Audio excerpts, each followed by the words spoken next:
The Fanatec CSL Cockpit is basically like an airplane wing. It's much stronger than it looks, with some clever design to it, but its spindly appearance makes a shaky first impression with many people.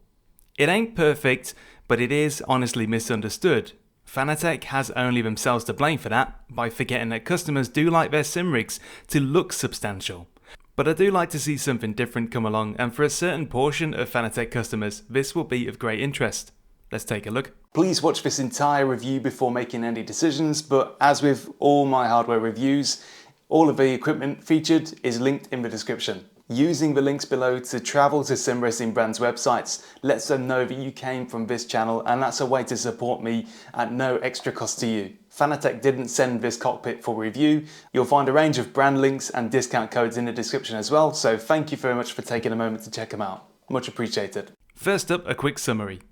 The CSL Cockpit is generally much stronger than it looks, but it does have some yoinky sploinky bits that can bend under heavy strain. You'll see them later. It's only for Fanatec setups. Other manufacturers' wheelbases will not mount to this officially. It takes a while to build, but it's not irritating to do so. Adjustability is pretty good, just not exactly quick. You'll need the spanners to make any changes. The optional monitor mount is great, strong and well thought out.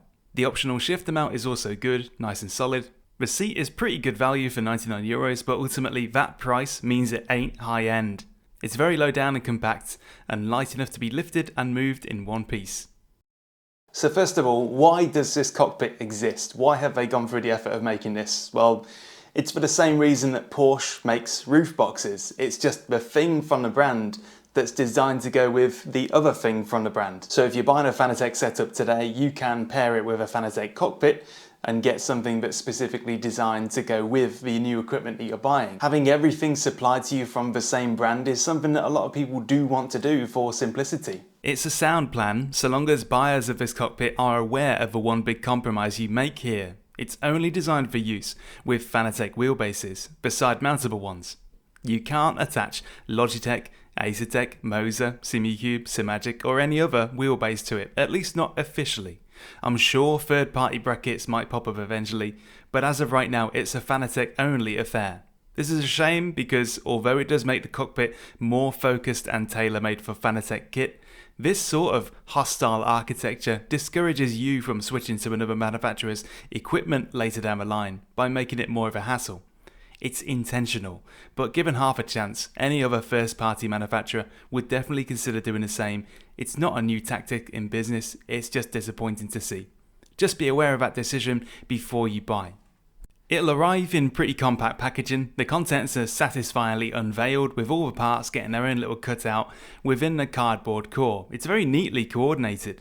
If this was your first contact with Fanatec, then this would be an encouraging first impression. I would describe construction as time-consuming but not irritating. The assembly bolts are all really easily accessed due to thoughtful design. The instructions are not too complicated. All parts are labelled well. The included nuts and bolts are good quality, and you even get 2 decent spanners included in the kit. It's more complicated than your average tube cockpit, but it also feels more substantial in a way. With all this opposite spannering, you kind of feel like you're building an oil rig more than you do a cockpit. And the end result kind of reflects that. It's a very industrial looking cockpit that's intersected with beefy looking fixtures. And if you didn't know this was German designed, I think you could probably deduct that it was, just by looking at it. The seat is nicely embroidered and decorated to match the theme. Quite a lot of seat for your money, although at €99, expectations are still going to be low. I still think it's pretty on target for that price. The optional single monitor mount is well thought out and solid, allowing you to position the monitor quite easily and well. The optional shifter mount is also really solid with decent adjustment options. Attaching your Fanatec wheelbase and pedals will be fairly straightforward. Adjustment is also pretty simple with a nice wide range of movement. However, as mentioned, any adjustments on this cockpit will demand the use of spanners, and it ain't always a 5-second job. Structural toughness has definitely been prioritised over ease of adjustment. The tubes can accommodate cables being run through them to hide them out of sight, but I've got to say, I don't think this really works. The bolts that intersect the tubes make running USB and RJ11 cables through quite tricky, and I personally have taken the external route instead. It ain't worth the bother of trying to snake stuff through those tubes, if you ask me. When coming to use it, the first thing you'll be doing is getting in it. It's a very, very low cockpit with a seating position that's almost on the floor, so getting in and out is a bit of a clamber and not very graceful. This section of my audience won't really know why that's a problem. This section of my audience will absolutely understand, and this section of my audience will remain in denial and pretend they don't know what I'm talking about. The actual posture and driving position that this cockpit encourages is actually really good in my opinion, because your hips are almost in line with the pedals in terms of height. That produces a really nice immersive, low down, sleek driving position that is a sort of layout that I look for in a rig. It's basically how I've got my GT Omega Prime set up. In terms of flex and rigidity, it feels far more solid than you might judge from the photos. This is a book with quite a misleading cover. Side to side wobbling is controlled really well. I'm using a Fanatec CSL DD 8Nm on this, and I can't detect any scuttle shake effects either by feel or by the camera.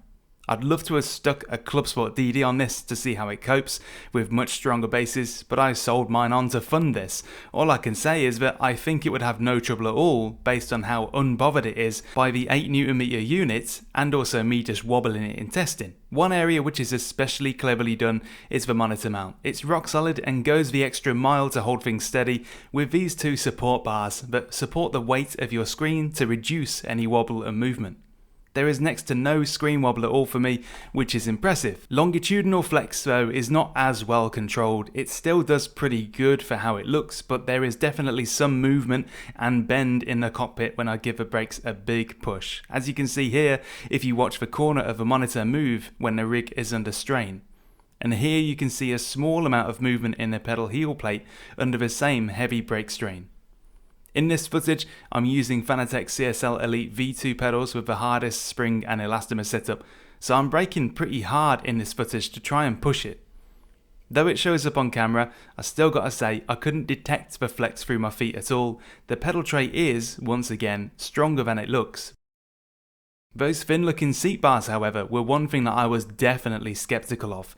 Watch how they bend and buckle when my 98 kilogram self is dropping it like it's hot. You can see how the deflection in these bars actually causes movement in the rearward bars of the cockpit itself. There's a knock-on effect.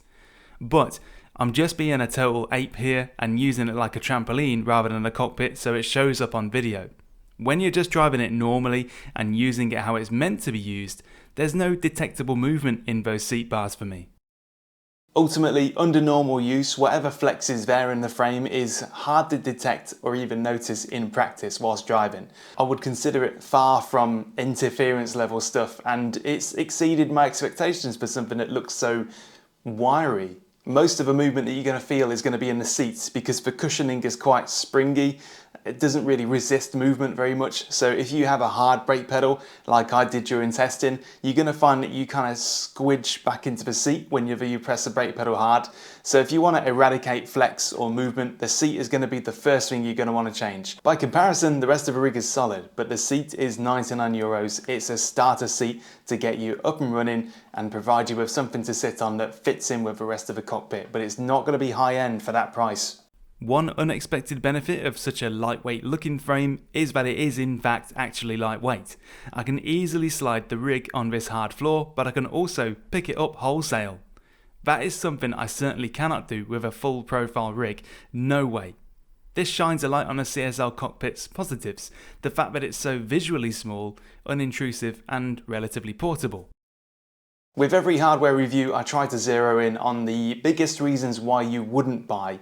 And there's a couple. The fact that you can't use this cockpit with other manufacturers' wheelbases means you are limiting yourself in terms of options by choosing this cockpit. That's not something you need to do with the likes of third-party independent cockpits like GT Omega, Next Level Racing, and so on. They don't force you to make that choice. This cockpit does. It's a Fanatec only thing. Secondly, the price of a base cockpit without seat or accessories is around £340 after converting from euros to pounds.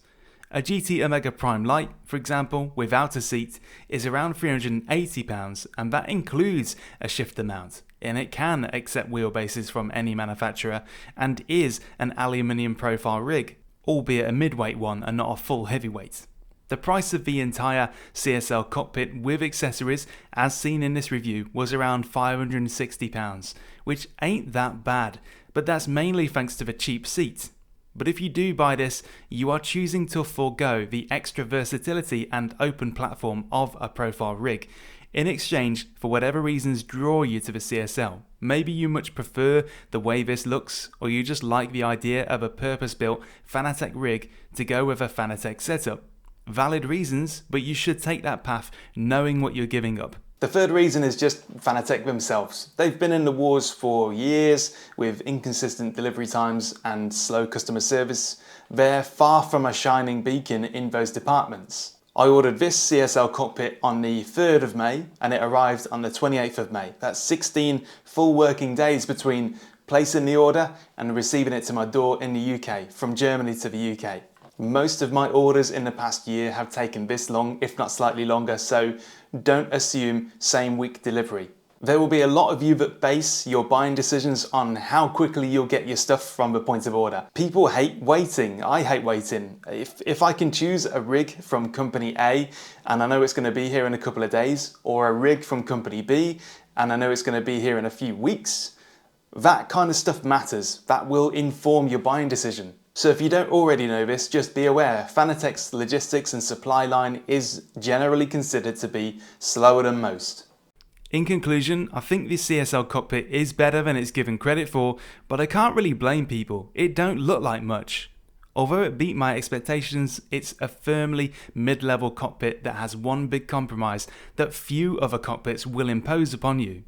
It's because of that Fanatec only limitation that it's not possible to put it forward as a general recommendation, so to speak. But if someone with an interest in Fanatec specifically seeks out the CSL Cockpit, likes the look of it but wants to know how it holds up, I would let them know that it's better than it looks. So long as it's compatible with your current and future aims, then it's actually a decent option. It's for that exact person that this video was made. And that's it. I hope this was informative and thanks for watching. Don't hesitate to ask a question or leave a comment. Don't forget to leave a like and subscribe. It helps out a lot as well and I appreciate it. If you decide to go ahead and buy one of these, then using the links in the description helps support me and drive more videos like this. But check the description for full details. Cheers again.